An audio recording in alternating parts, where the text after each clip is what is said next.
Vamos a ver, entonces, antes de iniciar, vamos a hacer la oración en el nombre del Padre, del Hijo y del Espíritu Santo. Ven, Espíritu Santo, llena los corazones de tus fieles y enciende en ellos el fuego de tu amor. Envía, Señor, tu Espíritu Creador y renovarás la faz de la tierra. Oremos. Oh Dios, que has ilustrado los corazones de tus hijos con la luz del Espíritu Santo. Haznos dos inspiraciones para que gocemos siempre bien de tus consuelos por Jesucristo nuestro Señor. Dios te salve María, llena eres de gracia, el Señor es contigo. Bendita tú eres entre todas las mujeres y bendito es el fruto de tu vientre Jesús. Santa María, Madre de Dios, ruega por nosotros pecadores, ahora y en la hora de nuestra muerte. Amén. Jesucristo, Rey nuestro, venga a tu reino. María, Reina de la Iglesia, ruega por nosotros en nombre del Padre, del Hijo y del Espíritu Santo. Vamos a ver un poco, dispensen ustedes que ahora vamos a iniciar en una nueva modalidad, porque ciertamente mi celular no estaba hecho para aquellas transmisiones que yo les hacía antes. Ahora lo vamos a hacer de una forma diversa, pero va a resultar lo mismo.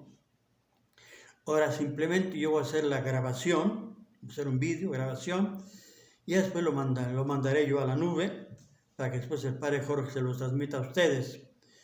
Y como decía yo que estamos en este tema de la Inquisición, hoy día que está tan de moda, que la Iglesia pida perdón por tantas cosas malas que ha hecho. Efectivamente, la Inquisición como tal, efectivamente fue una cosa que no era muy evangélica, eso es verdad, pero hay que juzgarla a la luz de la cultura del tiempo de entonces. Y en ese tiempo habíamos visto que la Iglesia era la forma que ella tenía para defender la fe, y además decíamos que el hereje pues era como hoy día un terrorista, al cual había que perseguir, si era culpable pues invitarle al arrepentimiento, y si no se arrepentía pues encarcelarlo y condenarlo. Esa condena, la que fuera, no la aplicaba la Iglesia, sino la que aplicaba el Estado. Bien, estábamos diciendo que la Inquisición medieval, propiamente dicha, el responsable es el obispo, pero el obispo pues no podía, ya se veía que no podía atender a tantas necesidades, y puede ser también que el obispo descuidase esta grande obligación. Entonces el Papa tomó en sus manos esa tarea y decidió, pues, diríamos de alguna forma, no sustituir al obispo, sino simplemente ayudarle. Y para eso enviaba a esos delegados, entre los cuales estaba el inquisidor, el que se encargaba, el responsable de buscar a los herejes y castigarlos.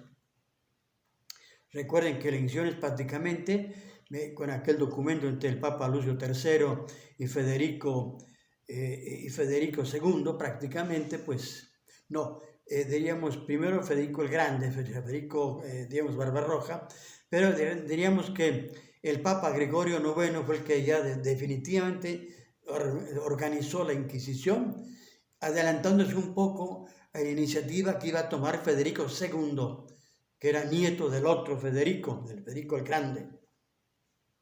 Se adelantó a él porque él había tomado la iniciativa de establecer, digamos, esta persecución de los herejes, para mostrarse que él era, diríamos, el responsable y que él era el que, diríamos, defendía la fe. Entonces el Papa se le adelantó de esta forma, y en esa forma fue en 1231 como, digamos, comienza, se puede decir, el inicio de lo que va a ser la Inquisición. La Inquisición ya todavía medieval, porque todavía no es la Inquisición romana, que eso vendrá después. Es la Inquisición medieval en la cual el Papa de alguna forma sustituye, no quita la autoridad del obispo. Y habíamos dicho que estos delegados pues eran enviados un poco primero a las grandes ciudades, sobre todo donde se sospechaba que había herejes. Y decíamos que el inquisidor con todo su equipo, que era un equipo de varias personas, llegaba a una ciudad, lo primero que hacía, pues daba estas famosas, estos dos documentos, esas dos cartas en las cuales invitaba al arrepentimiento. Y entonces una vez que ya veíamos que los que eran responsables se presentaban y pedían perdón, se les absolvía, se les daba una penitencia, como si fuera una confesión. Y los que se sabía que eran culpables y no se presentaban, entonces sí, ya comenzaba un poco lo que se llama la Inquisición, a buscarlos. Y estos delegados, decíamos que llegaban a una ciudad, o sea, cualquiera de estas importantes, y se instalaba lo que se llamaba el Tribunal de la Inquisición. Ese tribunal estaba constituido, en primer lugar, por el inquisidor mayor, el inquisidor que es el responsable de toda esta investigación, es el responsable de eso, el enviado del Papa. El inquisidor, y después con todos los auxiliares, entre los cuales estaba, vamos a ver si así veo mejor, entre los cuales estaba su vicario, el que en algún momento, por ausencia del inquisidor mayor, lo sustituía, el vicario o sustituto, que le ayudaba haciendo sus veces en muchas de las funciones judiciales. Decía yo, cuando faltaba el inquisidor. Entonces entraba en funciones este vicario o sustituto. Después el tribunal estaba también, venía también con el inquisidor un compañero, el famoso socius, compañero o socio, que era un religioso de la misma orden. Recuerden que los inquisidores normalmente al inicio eran casi todos de la orden de los dominicos, que es la orden que diríamos pues un poco de la cual se fiaba más el Papa. Después ya también vinieron los franciscanos, pero al inicio eran sobre todo dominicos. Y este famoso socio, que un acompañante, era también un religioso de la misma orden de los dominicos, que le acompañaba simplemente sin tener ninguna autoridad, ninguna función. Después está dentro del equipo el cuerpo de los boni viri. Estos, diríamos, eran un grupo de personas, diríamos, respetables. Un grupo de personas respetables que de alguna forma, pues, diríamos, servían como de testigos, o también de alguna forma podían influir para hacer un poco más, para mitigar la pena, para aclarar las cosas, pero tiene que ser un cuerpo boni viri. Eran oficiales subalternos, peritos, fíjense bien, este boni viri, estos hombres buenos, boni viri, oficiales subalternos, eran peritos en derecho, y lo mismo podían ser laicos que eclesiásticos. Y estos eran los que tenían como tarea o como oficio examinar todas las piezas del proceso. Eran los expertos. Este boni viri era ese grupo de personas que acompañaban al inquisidor, que pueden ser laicos o eclesiásticos, y que eran los que se encargaban, eran expertos en derecho y expertos en teología, y que tenían como oficio pues examinar las piezas, todas las piezas, todo el conjunto, el conjunto del proceso. Y pues venían los testimonios. Fíjense bien, el grupo de personas, era un grupo de personas numeroso, la que formaban ese tribunal, eran los testimonios, los que habían, por así decir, o acusado, o también los que conocían cosas y podían testimoniar. Y después estaban también los defensores del reo. Recuerden que la Inquisición era en ese sentido muy justa. Muy justa. Estos defensores del reo estaban también presentes para ilustrar a los jueces, ilustrarles y explicarles en qué forma se podía, en fin, de cualquier forma, sobre todo estos defensores eran los que servían un poco para aclarar las cosas, para ilustrar a los jueces. Y después venía el famoso oficial, el oficial más importante, que era el notario. Que era el notario? El notario era una persona encargada de tomar nota de todo lo que, de todas las acusaciones, de todo la defensa, de todo, absolutamente todo lo que se decía ahí, de todo lo que decían los boni viri, lo que decían los testimonios, lo que decían los defensores, lo que decían, en fin, todas las personas que cuando intervenían y hablaban, todo esto era tomado por escrito, por el notario. ¿No creen ustedes que la cosa así quedaba un poco en el aire? De hecho, en los famosos estos archivos de parroquias, o sobre todo archivos de las diócesis, donde se encuentran todos estos documentos, pues estos son documentos hechos por estos notarios. Y esas son las de las grandes fuentes para los historiadores.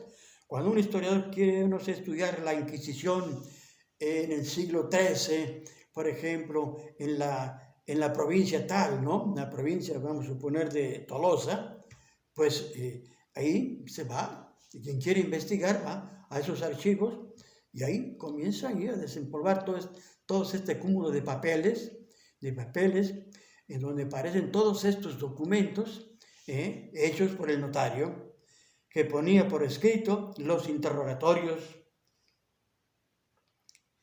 y después redactaba las actas. Se ponían por escrito todos los interrogatorios, todos los testigos, todas las ideas, todo lo que se decía, y después redactaba las actas, todas las actas que eran los documentos oficiales, todas las actas y los demás documentos oficiales. Y finalmente legalizaba todo esto a través de un sello que ponía al documento.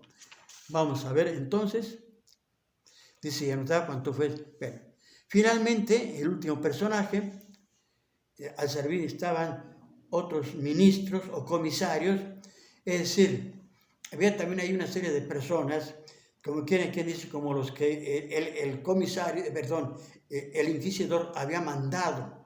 Una vez que había hecho todo ese apelo para que se presentasen todos los que se reconociesen culpables, y los que no querían, todos los que, en fin. Pero una vez que ya había terminado todo ese proceso, el inquisidor mandaba a estas personas que eran, como quien dice, se les llama espías, o si ustedes quieren, personas encargadas de investigar, que andaban pues por todos los pueblos investigando. Se les puede considerar como espías del inquisidor. Pero naturalmente todos estos con juramento de guardar secreto, fíjense bien, con juramento de guardar secreto de todo lo que habían recogido. Todo lo que habían recogido y todo lo que habían contado al inquisidor, de todo lo que habían recogido y presentado después al juicio. Bien, mientras se establecía ese tribunal, decíamos, vamos a ver ya cómo se procedía. Una vez que ya estaba establecido el tribunal, vamos a ver cómo se procedía. Yo tengo que apuntar, esperen un momento. Yo tengo que apuntar otros 2, 3. Vamos ahora a lo que sería, sí, el número. Perdón ustedes, que yo tengo aquí mis notas un poco. Sí.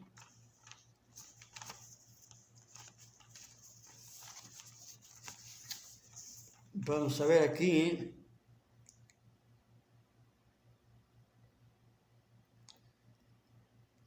Finalmente, ponía yo aquí que la edad del inquisidor tiene que ser de unos 40 años, dotado de talento, ciencia, teología y derecho canónico. O sea, tiene que ser una persona, pero diremos, preparadísima. Ahora vamos a ver cómo se desarrollaba el proceso. En primer lugar, ustedes imagínense una gran mesa, donde estaban todas las personas ahí sentadas, y allá en el fondo, en la esquina, en el fondo de la mesa, estaba el inquisidor, que era un poco el que dirigía todo el proceso, el inquisidor. Después, en el otro extremo de la mesa, estaba lo que nosotros decíamos el notario.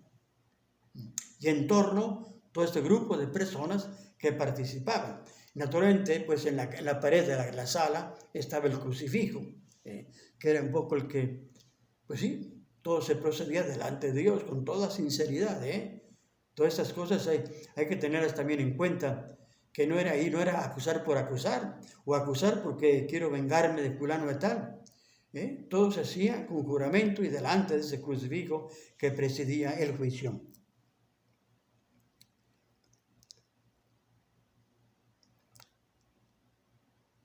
Entonces, decíamos ahí, está esa mesa, todo preparado, se presentaba al acusado, se le presentaba al acusado, se le notificaba todas las acusaciones contra él.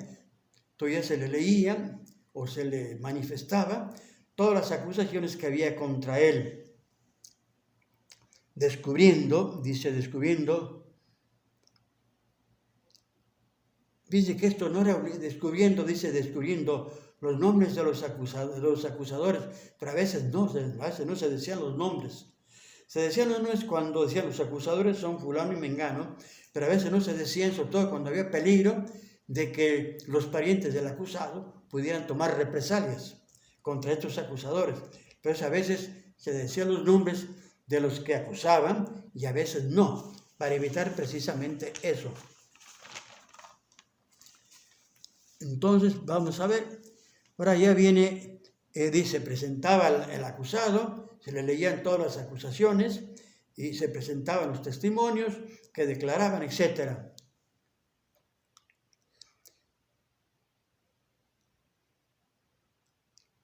Vamos a ver, entonces ya se desarrollaba, diríamos todo, fíjense bien, que era una cosa muy solemne.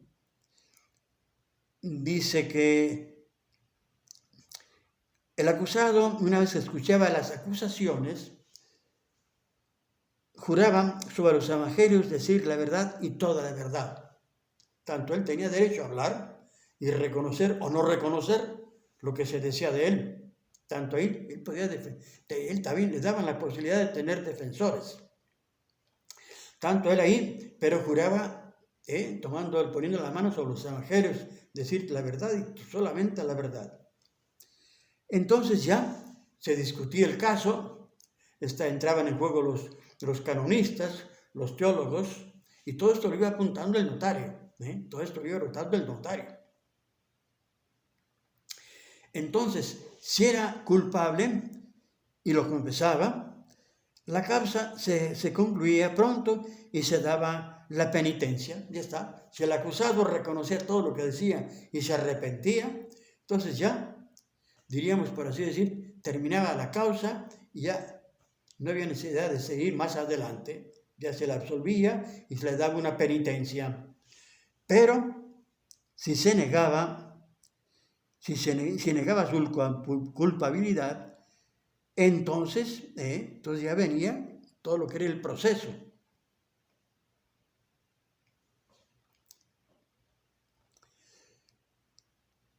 Como decía yo, ya intervenían entonces los testigos,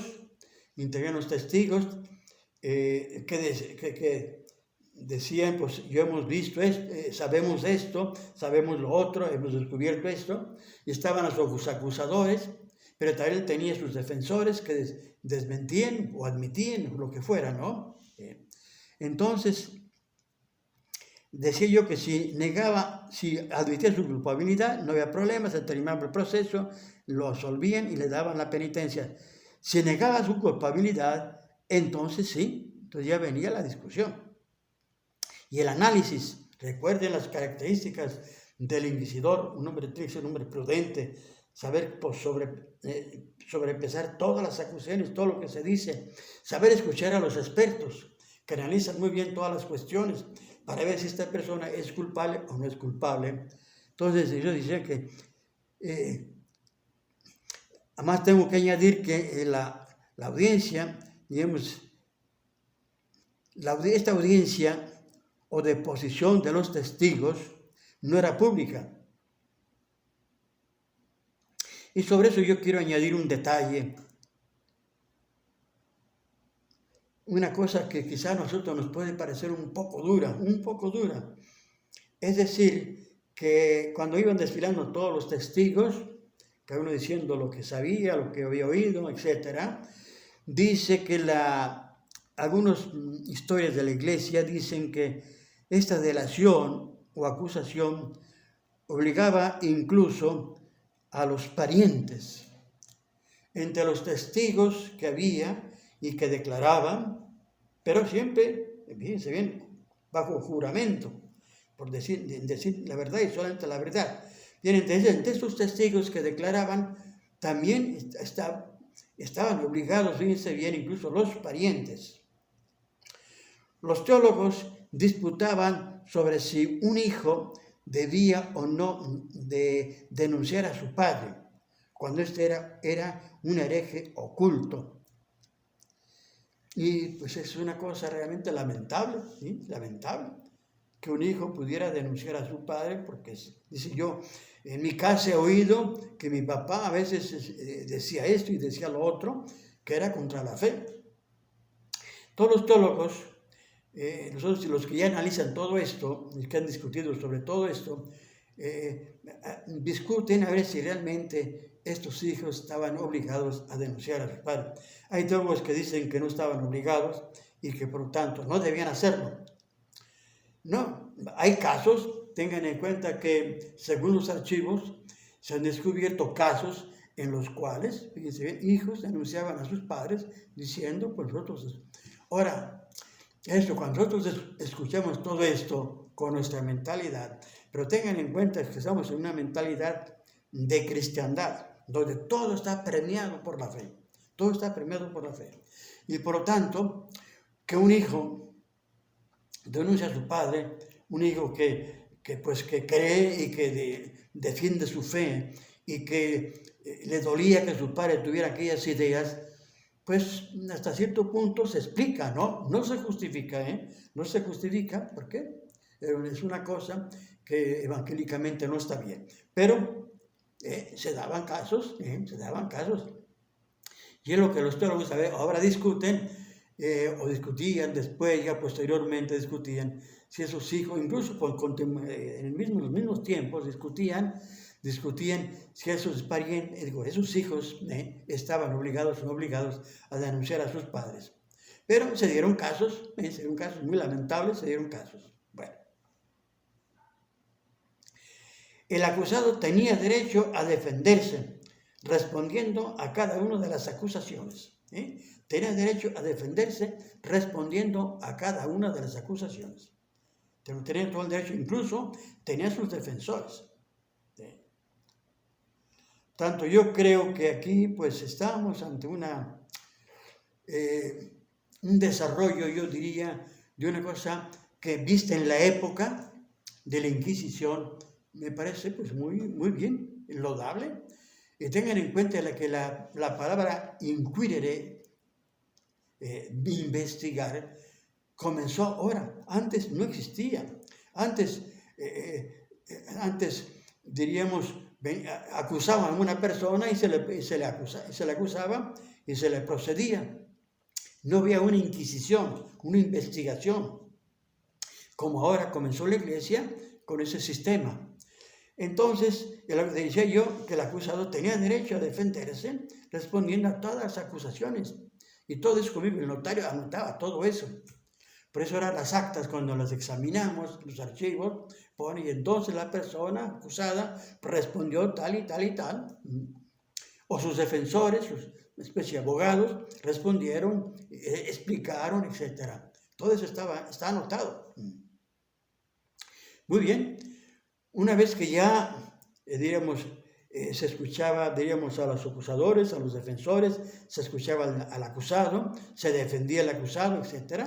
Entonces ya venía la discusión en el tribunal, discutían teólogos, juristas, veían, es grave, no es grave, merece el castigo, merece que este reo está defendiendo ideas que son realmente heréticas, con prejuicios de su fe y con prejuicios de la sociedad, entonces merece el castigo, merece la condena, o no merece la condena, porque hay unos hay algunos atenuantes, etc.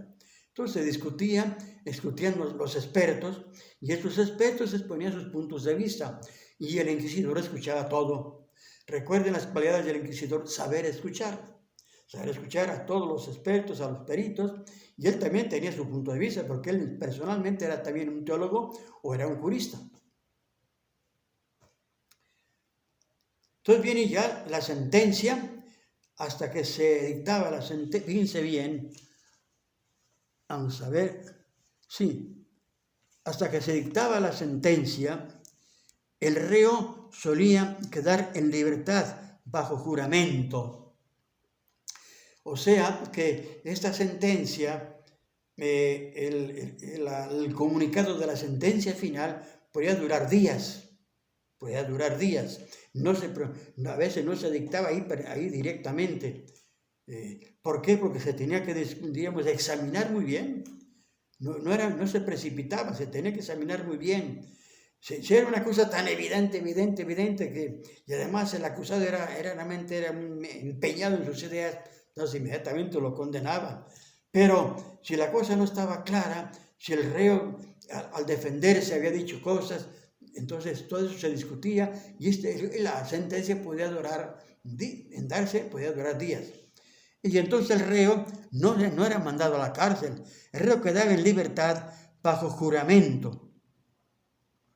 No existía entonces la prisión preventiva.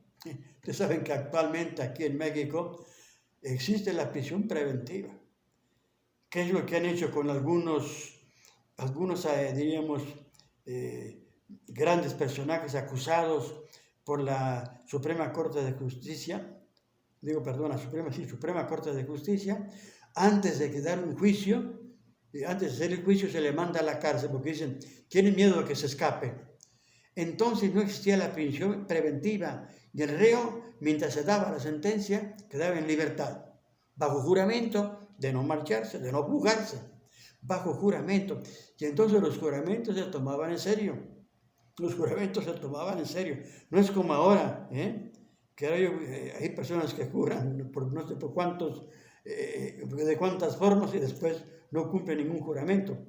No, el juramento se tomaba en serio. Entonces el reo quedaba en libertad hasta que se dictase la sentencia. Quedaba en libertad de estar a las órdenes del inquisidor, de aceptar la pena que le sea, que se tomase contra él. Y como salían como fiadores de que la persona iba a respetar esta libertad, bajo juramento, saliendo como fiadores algunas personas, algunos amigos y familiares que se comprometían a que el pariente no se escapara y que permaneciera a disposición del inquisidor. Recordemos que el inquisidor no era un juez arbitrario y despótico. No era un arbitrario y despótico. Deliberaba largamente con el obispo sobre esta cuestión. Si era una cuestión muy delicada, no estaba claro, etc. Habían discutido todos los peritos. No estaba la cosa muy clara, entonces el inquisidor se tomaba el tiempo, que podía durar días. Esto después mientras el preso estaba en libertad, bajo juramento, entonces el inquisidor, si la cuestión no estaba clara, deliberaba largamente con el obispo, consultaba a sus asesores,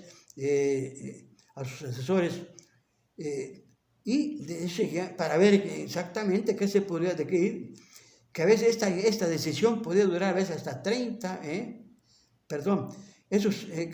las personas a los que él formaban parte de este grupo eran a veces hasta 30 personas.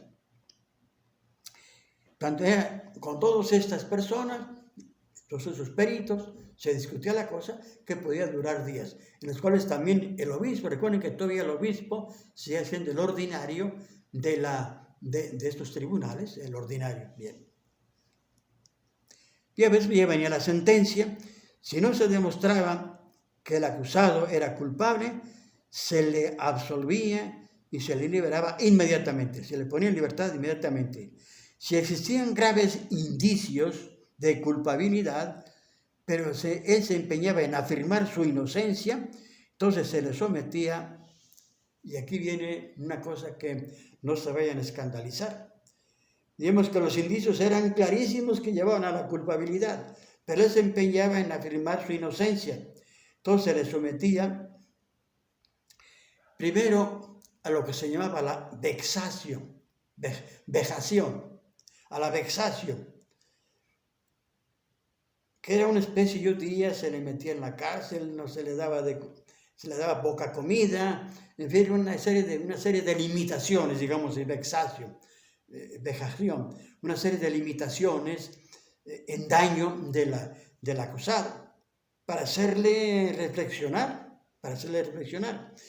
Ya después, posteriormente, pues ya estamos hablando ya a mitad del siglo XIII, tengan en cuenta que estamos pues, al inicio, en primera mitad del siglo XIII, ya después, posteriormente, después de unos años posteriores, ya con un papa que ya por fin permitió la tortura, y entonces ya se aplicaba la tortura para que esta persona, pues ya por fin, diríamos, por así decir, declarase su culpabilidad. Pero ya después yo explicaré esto, en qué forma se aplicaba la tortura. Por lo pronto, creo yo que al próximo día explicaré ya en concreto en qué consistía esta especie de, primero la vexación, que consiste específicamente, y después dice aún al tormento, y después diremos en qué circunstancias, qué papa fue el que lo autorizó, y después en qué forma. No era una tortura que diríamos aplicaba a los tribunales seculares, no, aquellos tribunales eran tremendos, o la tortura que se aplica hoy día, no. Es una cosa que hay que explicar muy bien, pero de todos modos era tortura. Una tortura que la Iglesia tardó bastante tiempo en autorizar a los tribunales en aplicarla. Bien, yo pongo punto final aquí. Vamos a ver qué tal va a salir esto. Y recuerden que todo esto no está transmitido en vivo, sino que está simplemente, es un vídeo que está registrado en mi celular y que yo ahora lo voy a guardar para mandarlo después. Te damos gracias, Señor, por todos tus beneficios, a ti que vives y reinas por los siglos de los siglos. Jesucristo, Rey nuestro, venga a tu reino. María, Reina de la Iglesia, ruega por nosotros en nombre del Padre, y del Hijo, y del Espíritu Santo. Amén.